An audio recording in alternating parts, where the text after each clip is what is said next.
Good day. We are doing SOL 2010 questions 11 through 14. Now, question 11 says, which graph best represents the equation of the line y equals negative 1/3 x plus 2? First, when I see this equation, I'm really happy because it is in slope-intercept form. So I'm going to go ahead and identify my slope and my y-intercept first. So y equals mx plus b. My slope is the coefficient of x. So my slope is negative 1/3. And my y-intercept is the number by itself. And my y-intercept is positive 2. Now I just have to look through these answer choices and see, well, which one of these graphs matches this information. Now one thing is for sure, because our slope is negative 1/3,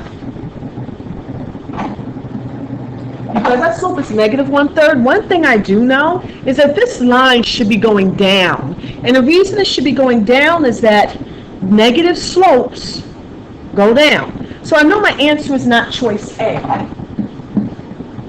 But I just want to remind you of this by going to one of my favorite websites, which is regentsprep.org, and just reintroduce you again to Skibird. Again, this website is regentsprep.org. And just remember, if Skibird is going uphill, you have a positive slope. If Skibird is going downhill, you have a negative slope. If Skibird is just on a flat surface here, we have a 0 slope. And if Skibird decides to take a risk and go down a vertical hill, well, this line has a slope that is undefined. So I kind of keep that in my mind as I go through these. It's a negative slope, so my line should be going down. So it can't be choice A because that one is going up. Now, looking at my other choices, I have B, C, and D. Now, if you notice, choice C has a y-intercept of negative 2. But I need a y-intercept of positive 2. So choice C cannot be my answer. So my answer is either B or D. Now I really need to look at this slope and see which one, and they both have y-intercepts of 2. I need to see which one actually goes down 1, right 3. So I'm going to investigate the slope a little bit.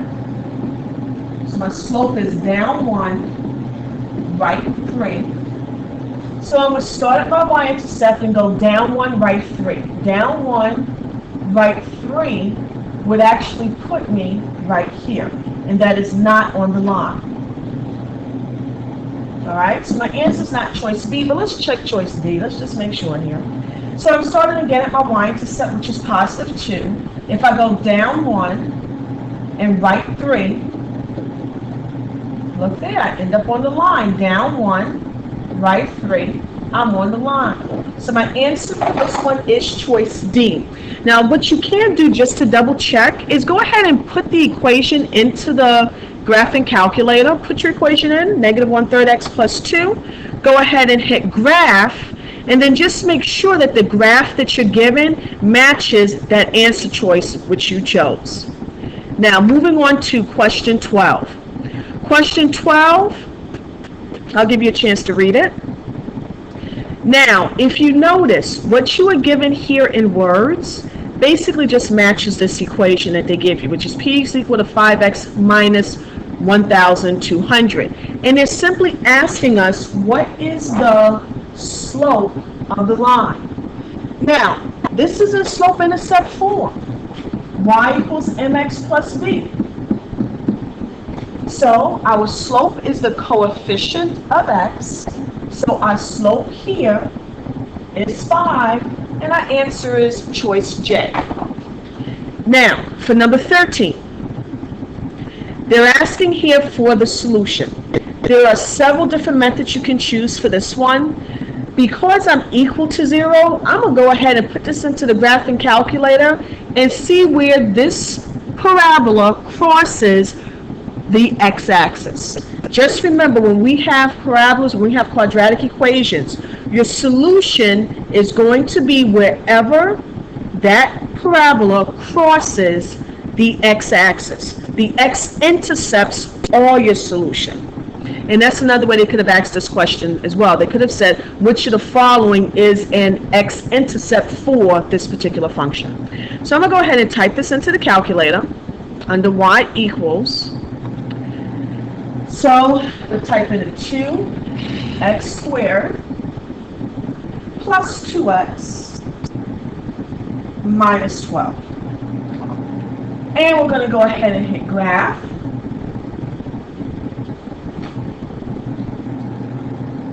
Now my solution is where the parabola crosses the x-axis. So I have a solution here and I have a solution here. I have two solutions. So it looks like one of the solutions is -3 and the other solution is 2. But because in the question it said which is a solution, that means they're going to give us one or the other, but not both. So of the two that I have there, it looks like the answer is choice B. Now, another option for doing number 13 is actually using your table. So I'm going to show you this. Instead of looking to see where my x-intercepts are, visually, I'm actually use the table. So I'm going to go ahead to my table,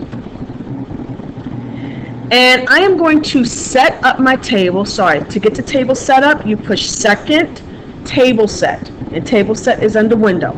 So second table set, and I want to set up my table for it to ask me what x values I want plugged in. So I'm going to go down here to the independent, which is your x, and I'm going to set it to ask. So I arrow over to ask and push enter. Now when I go to my table is totally blank, which is great because I really just want to plug these values in to see which one will give me 0 as an answer. So I'm going to type in -12, and that will give me 252. I'm going to type in -3. Wow, and that gives me 0. So that means that -3 is my answer because when -3 was plugged into this function, we got the result of 0, which we were looking for. Now, you have another option for doing number 13, and that's by factoring. I would not suggest doing factoring for number 13, but I think it's a great opportunity for us just to practice it in case you do run into a problem where you actually do have to factor this. Now, if I were going to do this by the method of factoring, which I don't suggest, but if you want to do it, you can. I will first look at each and every term and determine if they actually have a term in common. So in other words, I'm looking for my GCF. So it looks like my GCF is 2. All right, so when I take out that GCF, you divide each term by your GCF. So 2x squared divided by 2 is x squared. 2x divided by 2 is x. And -12 divided by 2 is -6. Now, bring down this 2 and go ahead and factor x squared plus x minus 6. Now, to do this factoring, you're going to ask yourself the question, well, what two numbers multiply to give me -6, but those same two numbers will also give me a sum of +1. So, the two numbers would be +3 and -2, because +3 times -2 is -6, and +3 plus -2 gives me a +1. Now you're supposed to set each of your factors equal to 0. Well, 2 doesn't equal 0, so now set x plus 3 equal to 0, and set x minus 2 equal to 0. Right now I'm using the zero factor property. And, well, what number plus 3 will give me 0? -3. Or you can subtract 3 on both sides if you feel more comfortable doing it that way. And then what number minus 2 gives you 0, which is 2. Or add 2 to both sides to get 2. So notice I get the same two solutions that I got when I actually solved it by looking for the x-intercepts visually when I put this into the calculator. So here you see that one of your solutions is -3. So you actually have several ways of doing question 13. Now, the last question we're going to look at is question 14, which is an equation of the line that contains 1, 2, and has a slope of 4. So I'm noticing that all of my answer choices are in slope-intercept form. So again, that's my y equals mx plus b. They have given us that the slope is 4. So I know my equation is going to have to say y equals 4x plus something, or minus something. And honestly, looking at your answer choices, there's only one answer choice there that has a slope of 4, which is choice H. Now, if you want to make sure that y equals 4x minus 2 goes through this point of 1, 2, you can type choice H into the calculator. So let's type it in. Just make sure it goes through 1, 2. Now, notice the last question I had is set to ask. So I think I want to reset this back to auto. All right. So now I'm going to go back to y equals, and I'm typing in 4x minus 2.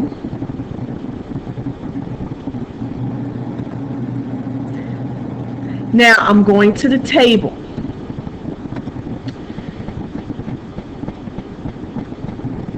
All right. And if you notice here,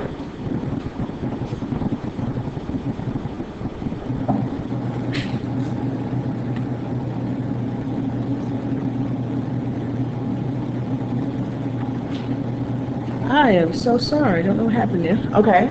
If you notice here, you see that point 1, 2? All right. So I just need to verify that that line went through my point 1, 2. All right. So that concludes questions 11 through 14 for SOL 2010. And look for the next video, which starts off with question 15. Have a great day. Bye-bye.